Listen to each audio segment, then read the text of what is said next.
Good evening everybody. आज हम एक विषय लेकर आए हैं मिडिल ईस्ट में। जैसा कि आप सभी जानते होंगे, ईरान और इज़राइल के बीच एक नया युद्ध छिड़ गया है। ईरान ने इज़राइल पर रिटेलिएशन किया है, जिसके वजह से पूरे मिडिल ईस्ट में एक बहुत बड़ा एस्केलेशन पैदा हो गया है। और इस एस्केलेशन से पूरे मिडिल ईस्ट में ऐसा लगता है कि अफरा तफरी का माहौल है। यहीं नहीं, सिर्फ पूरे दुनिया में ऐसा लग रहा है कि तृतीय विश्व युद्ध होने की संभावना है। आपने एक अप्रैल 2024 की हम बात कर रहे हैं। जैसा कि आप सभी जानते होंगे कि दमिश्क में एक बहुत बड़ी घटना हुई थी। वहाँ के ईरान के एम्बेसी पर हमला हुआ था। ईरान का आरोप था कि ईरान आरोप ये बार बार लगा रहा था कि ये जो घटना है ये इज़राइल ने करवाई है। और इसके प्रतिक्रिया में ईरान बार बार ये देख रहा था कि पूरी दुनिया से विरोध हो रहा है कि नहीं। और ईरान ने कहा कि जो भी इसमें शामिल होंगे और जिनका भी हाथ होगा, मैं उन पर इसकी कार्रवाई करूँगा। और उनकी इंटेलिजेंस के माध्यम से ये मालूम हुआ कि ये जो कार्रवाई है ये इज़राइल के ज़रिए हुआ है। और वो लगातार यूरोपियन यूनियन और जो फॉरेन के बहुत सारे जो सुपर पावर कंट्रीज़ हैं उनके माध्यम से और उनका वेट कर रहा था कि उनके तरफ से क्या प्रतिक्रिया आई। और ये इस प्रतिक्रिया में उसने बड़े खेद भी व्यक्त किया, जिसमें ईरान ने के जो टॉप कमांडर है, एक टॉप कमांडर भी मारा गया, उसमें 6 लोग और भी मारे गए। और ये बहुत बड़ी घटना थी, जिसमें पूरे आपने देखा होगा कि उसमें पूरा बिल्डिंग धराशायी हो गया। इसके बाद से ईरान ने कहा कि इसका मैं बदला लूँगा और ट्रू मिस के रूप में आज 14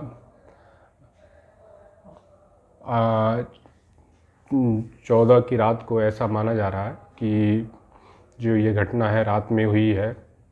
और इसके वजह से तकरीबन 300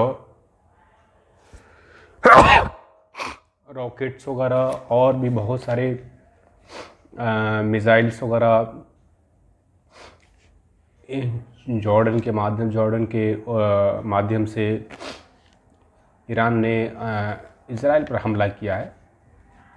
इसके प्रतिक्रिया में हालांकि ये इज़राइल ने कहा है कि हमने तकरीबन 95 से 99% जो मिसाइल्स हैं, रॉकेट्स हैं, हमने उसको डिस्ट्रॉय कर दिया है हमारे आयरन डोम ने।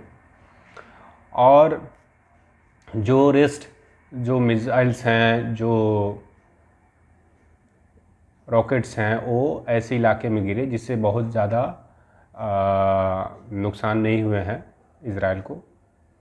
फिर भी फिर से इसके जवाबी कार्रवाई में, रिटेलिएशन में इज़राइल ने भी कहा है कि हम इसका जवाब 24 से 48 घंटा में देंगे। इसके वजह से भारत के विदेश मंत्री एस जयशंकर ने भी, और डैनियल हरारी जो इज़राइल के आर्मी चीफ हैं उन्होंने भी, और कई देशों के जो फॉरेन डेलीगेट्स हैं, फॉरेन मिनिस्टर्स हैं, यहाँ तक कि सऊदी अरब और मिडिल ईस्ट के बहुत सारी जो कंट्री है, उन्होंने एस्केलेशन को लेकर कहा है कि ये तनाव ना बढ़े। और चूँकि ऑलरेडी मिडिल ईस्ट में तनाव तकरीबन 6 माह से बढ़ने की वजह से पूरे परेशानियाँ हुई है। लगातार वहाँ ऑयल के प्राइस में इंक्रीज़ हो रहे हैं।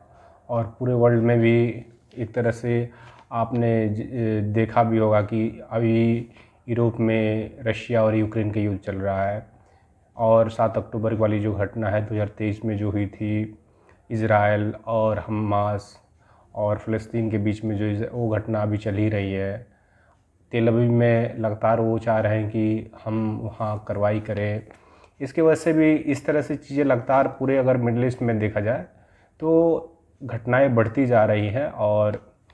और ऐसा माना जा रहा है कि अगर हम दोनों देशों की तुलना करें तो सिर्फ एटम, चूँकि एटॉमिक रूप से अगर देखा जाए तो एक समृद्ध देश है इज़राइल, और उसके पास कई टेक्नोलॉजी है जो ईरान से अच्छे हैं। हालांकि उसके आर्मी और कई सारे मामलों में भी ईरान आगे है। इसके बावजूद भी अगर देखा जाए, आप तकरीबन जब से अमेरिका ने प्रतिबंध लगाया है तो ईरान ने इधर 4-5 सालों में अपने आप को बहुत ही स्ट्रॉन्ग किया है, अपने आप को बहुत समृद्ध किया है, और अपने आप को ड्रोन में और भी कई सारे मामलों में, अपने प्रॉक्सी वार में भी कई सारी चीज़ों में अपने आप को। और आप देख रहे होंगे कि ईरान के साथ भी कई कंट्रीज़ वगैरह हैं। विशेष रूप से अगर देखा जाए सुपर पावर में तो यूएनओ में सपोर्ट करने के लिए रसिया है, चाइना है। हालांकि इस घटना को लेकर यूरोपियन यूनियन की तरफ से प्रतिक्रिया आई है कि ये जो घटना है इसके सपोर्ट्स में और उसके सिक्योरिटी के लिए अमेरिका ने और ब्रिटेन ने साफ कहा है कि हम इज़राइल के साथ हैं।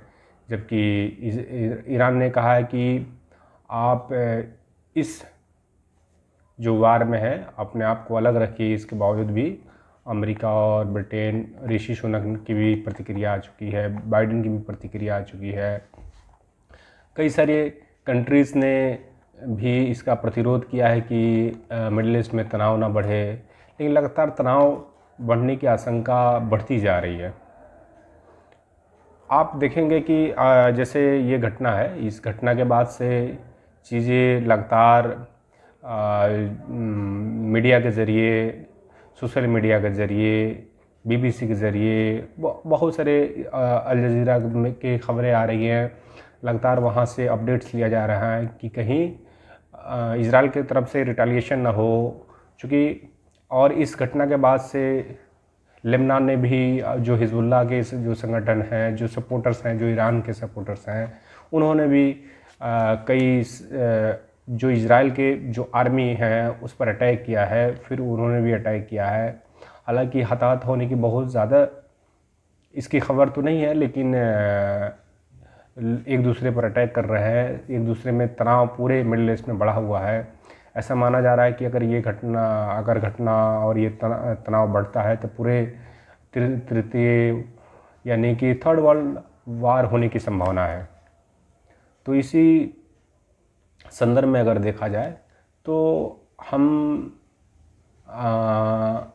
अमेरिका जो है अभी अपने, आप देखेंगे मिडिल ईस्ट में उसका कई सारे जो कंट्रीज़ हैं उसके अपने आर्मी फोर्सेस हैं, उसे भी वो भी नहीं चाहता है कि मिडिल ईस्ट में तनाव बढ़े। लेकिन वो इतना पहले से डोमिनेंस की वजह से वो बार बार ये कोशिश करता है कि कोई उसके समानांतर, उसके समकक्ष कोई ऐसा कंट्री ना हो जाए जो उसको डिफीट करे, उससे समानांतर में होके उससे बातें करे।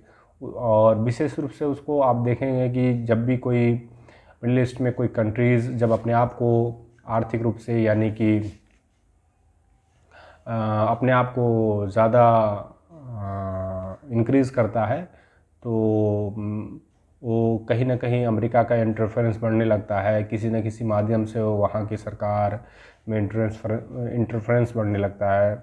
इसके बावजूद भी आप देखते होंगे कि वो किसी न किसी माध्यम से मिडिल ईस्ट में या किसी न किसी तरह से टेररिस्ट के नाम से या peace and law and order के नाम से वो लगातार इन चीज़ों को मैनिपुलेट करके अपने मीडिया के ज़रिए मीडिया को इम्बाइलेंस करके प्रोपेगेट करके प्रोपेगेंडा ऐसा फैलाता था। लेकिन अब कुछ सालों से जब से सोशल मीडिया का एम्पावरमेंट और इन्फ्लुएंस जब से बढ़ा है तो लोग इन सारी चीज़ों को समझने लगे हैं, देखने लगे हैं। लोगों में ये अब सलाहियत पैदा हो गई है कि हम किस चीज़ को, जो घटनाएं हो रही है, हम इस चीज़ को समझ सकते हैं।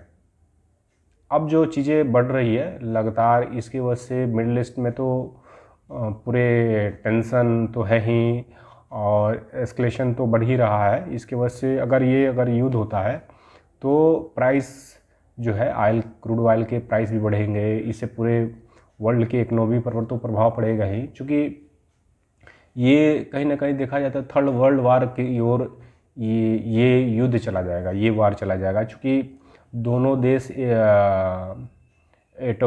दोनों देश, एक तो इजराइल एटॉमिक वार से समृद्ध है ही, लेकिन ईरान जो है आप वो भी कहीं कम, उसके अगर कंपेयर किया जाए तो कम नहीं है, क्योंकि उसके पास आर्मी है, तमाम तरह के संसाधन हैं।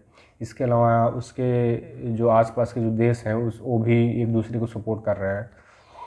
इसमें जो फॉरेन मिनिस्टर्स हैं, जो वर्ल्ड के जो सुपर पावर्स हैं, उन्हें तनाव को न बढ़े, इस ऐसी स्थिति में भारत की भूमिका काफ़ी अच्छी दिख रही है कि एस जयशंकर ने, जो हमारे विदेश मंत्री ने, उन्होंने बात किया है कि आप इन सारी चीज़ों को थोड़ा सा कोशिश कर रहे हैं कि तनाव ना बढ़े। इसके लिए ने foreign minister of USA, foreign minister of Israel, foreign ministers of different countries से उन्होंने राय मशवरा और उन्होंने डेलीगेट्स किया है, बातचीत किया है कि चूँकि हाँ दोस्तों, मैं बात कर रहा था आप सभी से मिडिल ईस्ट को लेकर, कि जैसा कि आप सभी जानते होंगे कि मिडिल ईस्ट में ईरान ने जो रिटालिएशन किया है इज़राइल पर, इसकी वजह से पूरे मिडिल ईस्ट में लगातार तनाव बढ़ती जा रही है, और पूरे वर्ल्ड के जो सुपर पावर कंट्रीज़ वगैरह हैं उनका भी इंटरफेरेंस लगातार बढ़ते जा रहे हैं। और ये देखने को मिल रहा है कि जो सुपर पावर कंट्रीज़ है वो विशेष रूप से अगर देखा जाए यूरोपियन यूनियन का, तो यूरोपियन यूनियन के जो सारे कंट्रीज़ में ऑलमोस्ट सारे कंट्रीज़ इज़राइल के साथ दिख रहे हैं, जबकि वहीं देखा जाए कि ईरान के साथ कुछ ही कंट्रीज़ हैं, और विशेष रूप से देखा जाए तो जो मिडिल ईस्ट के कंट्रीज़ हैं और रशिया और चाइना भी, उनकी प्रतिक्रिया अभी तक नहीं आई है, लेकिन उन्होंने बैक में उनका सपोर्ट है। चूँकि ऐसी प्रतिक्रिया देखने को मिल रही है कि वे यूएनओ में सपोर्ट करेंगे। आपने देखा होगा कि जब इज़राइल ने हमास यानी फ़लस्तीन पर जब वार किया था, तो ऐसी स्थिति में ईरान ने बड़ी कड़ा प्रतिक्रिया देते हुए इज़राइल को बार बार ये कह रहा था कि आप ये हमला मत कीजिए, और इस हमले से पूरे फ़लस्तीन और हमास के जो लोग हैं, ये आज की घटना नहीं है। आपने भी इसके पहले बहुत सारी घटनाएं उनके आवाम पर, उनके लोगों पर, उनके बच्चे पर, उनके तमाम तरह के आरोप लगाए, और कहा कि कहीं ना कहीं उसी के प्रतिशोध में, उसी के एस्केलेशन में की वजह से ये उन्होंने रिटालिएशन आप पर किया है। खैर, मैं किसी या कोई भी व्यक्ति या कोई देश नहीं चाहता है कि उसके अवाम और उसके लोग अशांति से जिए, उनमें कई परेशानियां हो। हर कोई इंसान शांति पसंदीदा इंसान होते हैं, और उनकी भी कोशिश होती है कि हम अमन पसंद से रहे, और वो हर कोई शांति चाहता है। हम जैसा कि आप देखेंगे मिडिल ईस्ट में, आप 90-80s के बीच में जाएंगे तो एक समय ऐसा भी था, 80 से लेकर 88 के बीच में इज़राइल और ईरान और इराक के बीच में तकरीबन 8 सालों तक ये वार चले। उन 8 सालों में बायोलॉजिकल वार, वीपन्स के, आर्मी के, उनके इकोनॉमी को लेकर ये वार इतना बढ़ चढ़कर हुआ, एक दूसरे को नीचा गिराने के लिए, उनके इंटेलिजेंस को बर्बाद करने के लिए, उनके कम्युनिकेशन को बर्बाद करने के लिए, उनके तमाम तरह चीज़ों को उन्होंने डिस्ट्रॉय किया। एक दूसरे को देखना नहीं चाहते थे। और एक समय ऐसा था कि अमेरिका और जब यूएसएसआर के डिसइंटीग्रेशन के बाद, जब रसिया एक तरफ अमेरिका को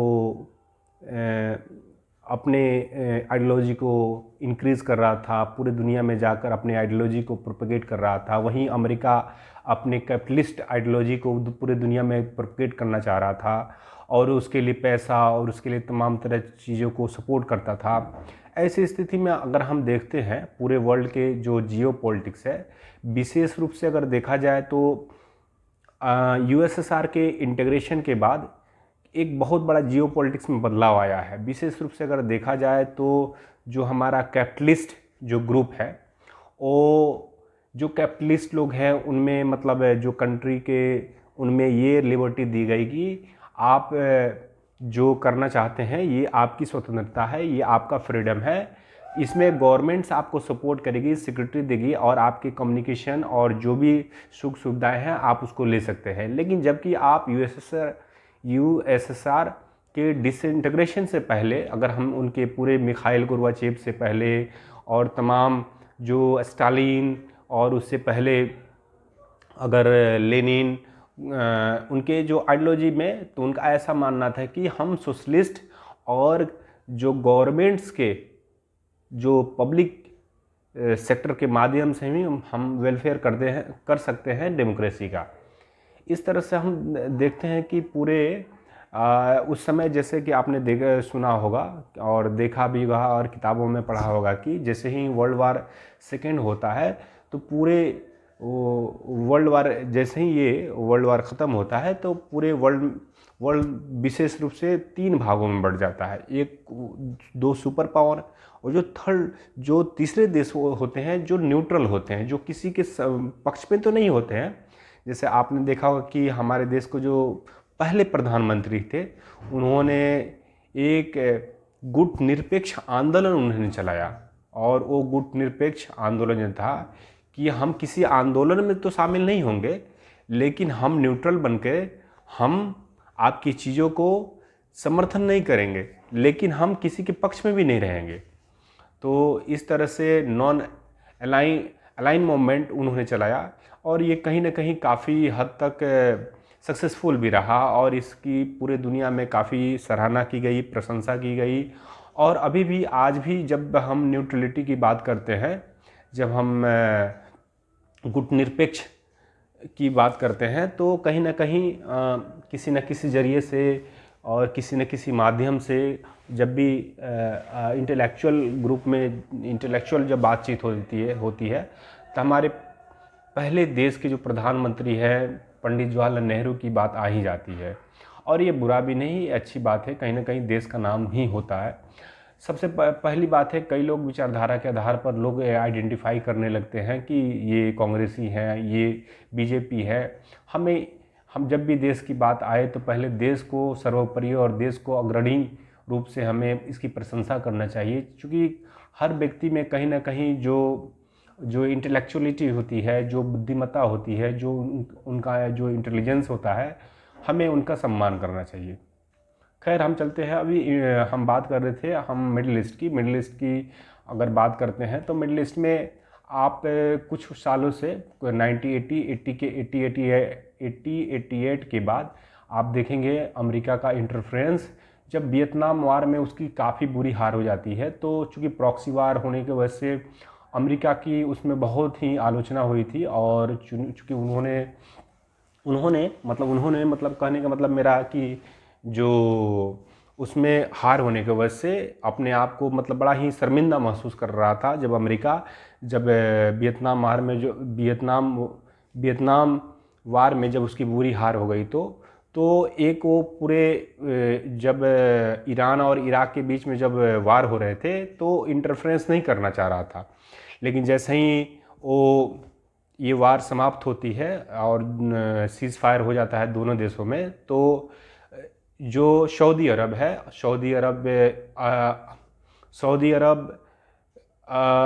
पर जब कुवैत पर जो गल्फ़ वार है जो इराक ने जब कुवैत पर जब हमला करता है तो उस स्थिति में सऊदी अरब उतना स्ट्रॉन्ग आर्मी नहीं थी सऊदी में, और वो हर तरह से कम्युनिकेशन में, टेक्नोलॉजी में कई फाइटर्स, तो उस स्थिति में सऊदी अरब के जो प्रिंस हैं वो काफ़ी डरा हुआ था और ये सोच रहा था कि कहीं ऐसा ना हो कि इराक़ का जो तनाशाह और निरंकुश ऑटोक्रेट जो किंग है सद्दाम हुसैन, कहीं ये बादशाह और ये कहीं हम पर ना हमला कर दे। ऐसी स्थितियों में उसके मन में ये बार बार ये डर सता रहा था, जिसके वजह से वो मिडिल ईस्ट में इंटरफेरेंस करने के लिए कन्विंस किया अमेरिका को।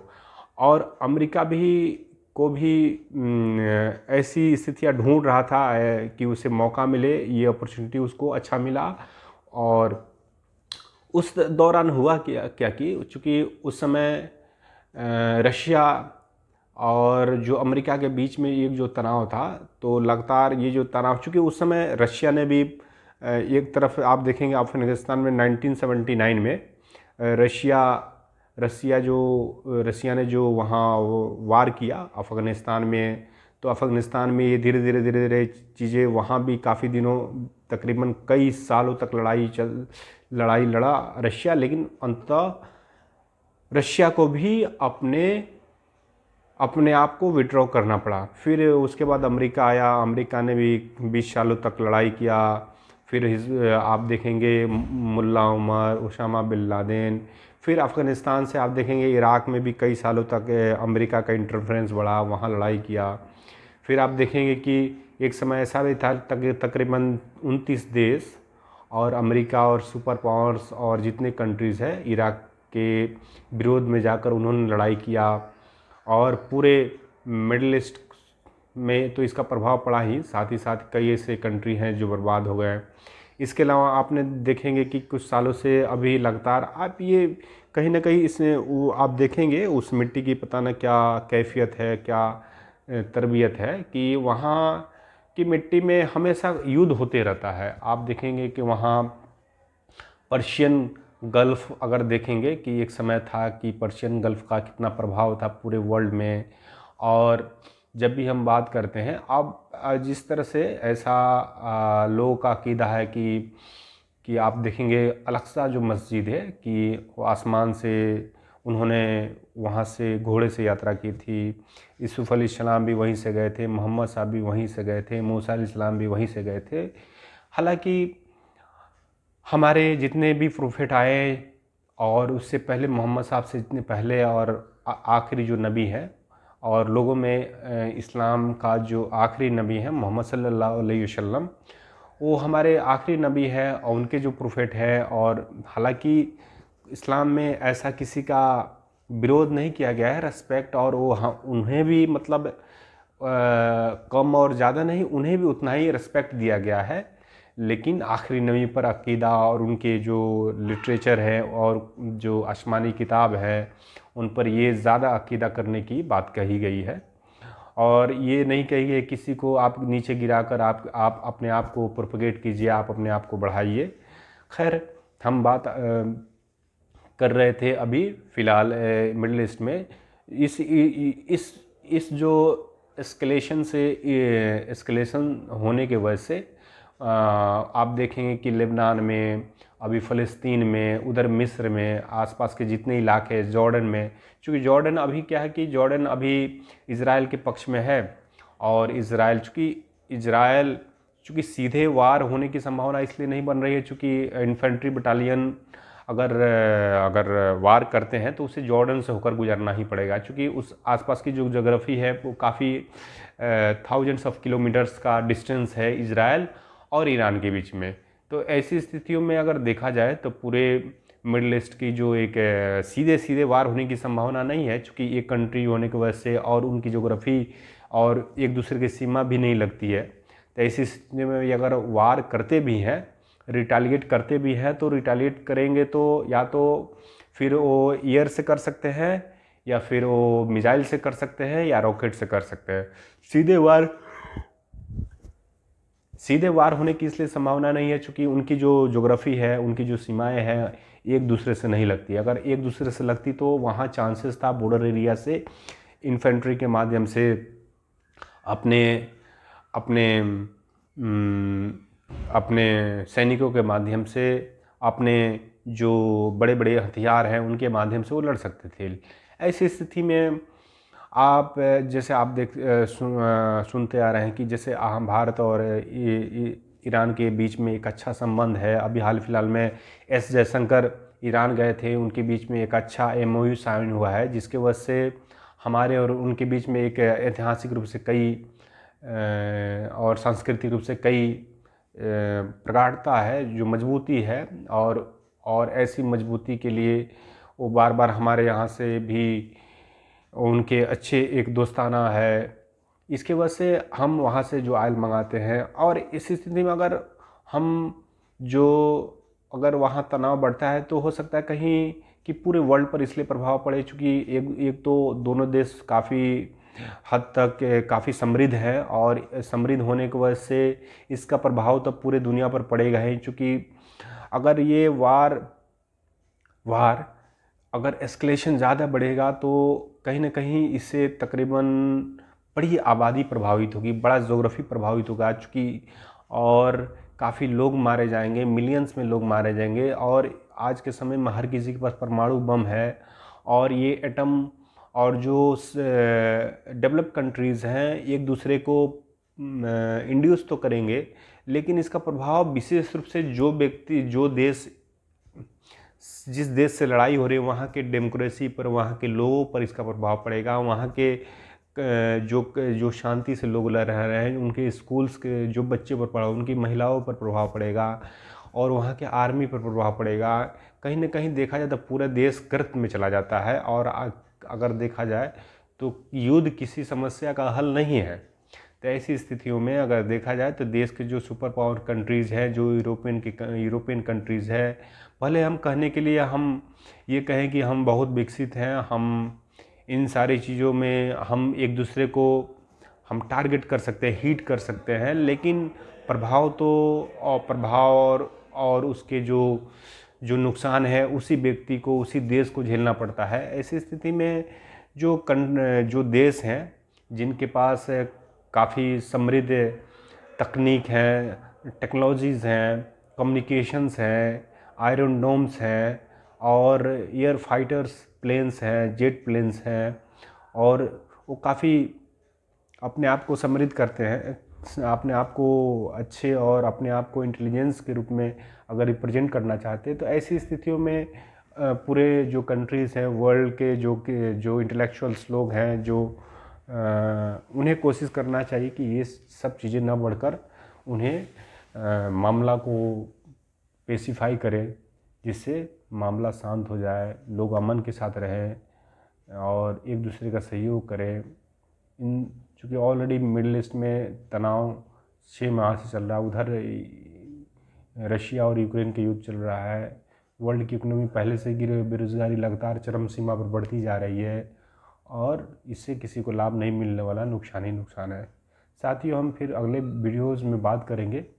आज इस वीडियोज़ में हमने बहुत सारे अलग अलग मुद्दों पर बात किया, थोड़े कई सारे विषय को हमने टच करने की कोशिश की। हालांकि विस्तार से हम किसी एक विषय पर एकाग्रचित होकर हम बात करेंगे। शुक्रिया आप सभी का मुझे सुनने और समझने के लिए। धन्यवाद। Thank you.